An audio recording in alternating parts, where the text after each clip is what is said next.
Guys, welcome back to my channel tasty and মাস্তি। তোমরা সবাই কেমন আছো? আশা করি সবাই ভালো আছো, আমিও ভালো আছি। তাই তো চলে এসেছি তোমাদের সাথে আজকে চিলি চিকেনের রেসিপি শেয়ার করতে। জানি তোমরা সবাই জানো, তাও নিয়ে এলাম, আমার মনে হলো।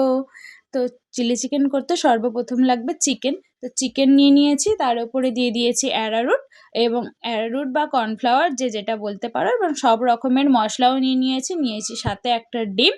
তো আমার এখানে যেহেতু অল্প পরিমাণ চিকেন, তাই একটা ডিমে হয়ে যাবে, বেশি ডিম লাগবে না। তো একটা ডিম ভেঙে নিয়েছি, নেবার পর এবার এটাকে পুরোপুরি ম্যারিনেশন করে নেবো। এবার তোমরা এর মধ্যে আর কি মশলা দিলে ভালো খেতে হবে সেটা আমাকে অবশ্যই কমেন্ট করে কিন্তু জানাবে, যাতে আরও পরের বারে আরও ভালো করে চিলি চিকেনের রেসিপিটা করে বাড়ির সবাইকে খাওয়াতে পারি। হয়ে গেল আমাদের ম্যারিনেশন।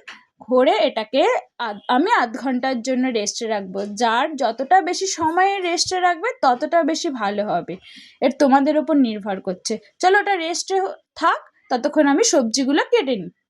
আমার লাগবে একটা ক্যাপসিকাম, গাজর আর পেঁয়াজ। দেখেছো তো, সঙ্গে বলার সঙ্গে কাটা হয়ে গেল। না, এটা পুরোটাই এডিটেড ম্যাজিক। তো চলো এবার কড়াই বসিয়ে দিয়েছি গ্যাসে, কড়াইয়ে তেল নিয়ে নিয়েছি।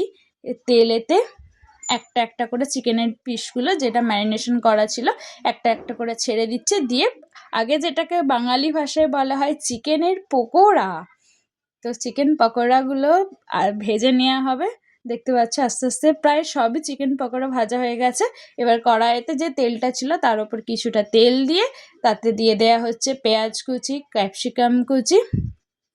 পেঁয়াজটা একটু নরম হলে তারপরে ক্যাপসিকামটা দেওয়ার চেষ্টা করবে।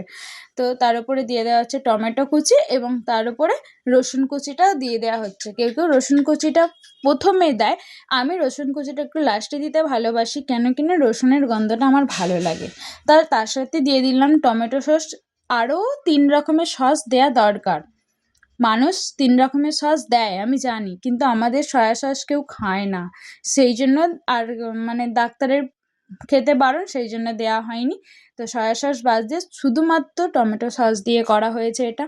তো তার উপর দিয়ে দিলাম যে পকোড়াগুলো ভাজা হয়েছিল, মানে চিকেনগুলো, সেগুলো দিয়ে দিলাম। দিয়ে কিছুটা পরিমাণ নেড়ে, যেহেতু এটা আমরা মানে পলোয়ার সাথে খাবো, তাই একটু গ্রেভি করতে হবে, সেই জন্য এর ওপর কিছুটা পরিমাণ জল দিয়ে দেওয়া হয়েছে।